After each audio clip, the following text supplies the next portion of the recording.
ô bông ôn dương này cho này chuối khi đó co làm đây một chiếc hết bay tôm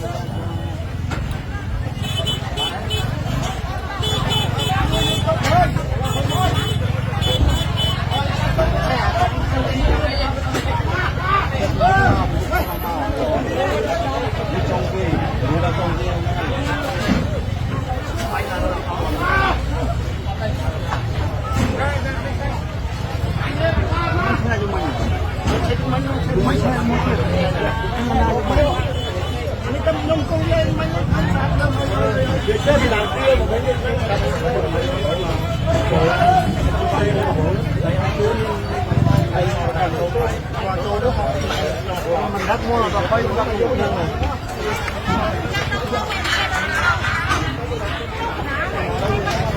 Con lớn cái con